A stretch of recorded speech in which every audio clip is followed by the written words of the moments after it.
আচ্ছা ভাই, যারা ভিডিওটা দেখি দেখো এটা আসলে কোরআনের যে জান্নাতের একটা বাগানের মতো একটা বিষয়, কারণ এগুলো সব যারা আছেন সব আল্লাহর মানে কোরআন শরীফ লেখাপড়া করা। আর আমরা আসলে মানুষ, আমরা মানে গান বাজনা বড় বড় প্যান্ডেল বানাইতে কত কোটি টাকা লাখ লাখ টাকা খরচ করি, কিন্তু মানে যেখানে বইয়া দিনই শিক্ষা ওর এই জায়গাটা যদি এরকম অবস্থা দেখে, আপনি আমি একজন মুসলিম হিসাবে আমরা কাছে আসলে এটা লজ্জাজনক। যদি আপনারা যারা ভিডিওটা দেখিরা দয়া করে ভিডিওটা টান মারবা না। আমার দায়িত্ব আছিল ও পর্যন্ত আইয়া ভিডিওটা করিয়া দেওয়া, আর আপনার দায়িত্ব হইল গিয়া ও ভিডিওটা দেখে একটুটা সহযোগিতা করতা। আপনি যদি একটুটা সহযোগিতা নাও করেন তাহলে ভিডিওটা শেয়ার করবা, হয়তো বা আপনার এলাকার আরেকজন ভাই এতে দেখিয়া কি মাদ্রাসার দায়িত্বটা নিতে পারবা।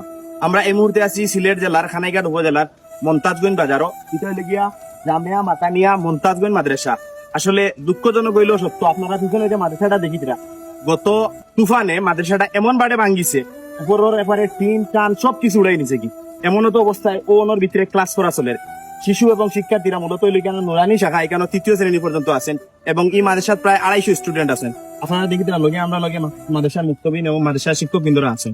অবস্থায় মানে একটু আমার লগে শুনতে ভাঙ্গার পরে এখানে আসলে উপরের ওই টুল্লি নাই, রদির মাঝে হরুতায় ও কষ্টর মাঝে আপনারা ফরিতরা, কারণ কোনটা করার নাই, কারণ এই মাদ্রাসার প্রায় 250 স্টুডেন্ট এত বাজে অবস্থা নিচে গেল। ওই লোক ও বইয়া পড়ার মতো কোনো পরিবেশ নেই আপনারা দেখেন, এটা কোনো পড়ার পরিবেশ নেই।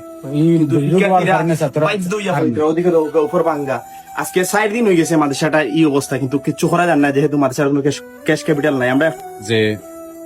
আমরা এলাকা অনেক গরিব, যার কারণে মানে আর্থিক অনুদান আমরা এলাকার মানুষের এটা হাঁটিয়ে তোলা কঠিন হয়ে যায়। আর আমরা মাদ্রাসার নিজস্ব কোনো ক্যাপিটাল নাই যে এই কাজটা আমরা নিজ থেকে করিয়ে নিতাম পারবো, যার কারণে আমরা প্রবাসর এবং দেশের বিত্তবান যারা আছেন সকলের কাছে আমরা উদারত আহ্বান জানাইয়া আল্লাহর এই যে নবীর বাগান, এই ইলমে ওয়াহির আপনার দর্শ দেওয়া হয়, কোরআন হাদিস শিক্ষা দেওয়া হয়, এই জায়গার এই দরজকারে রক্ষা করার মহতি উদ্যোগে আপনারা এগিয়ে আসার আহ্বান জানাইয়া।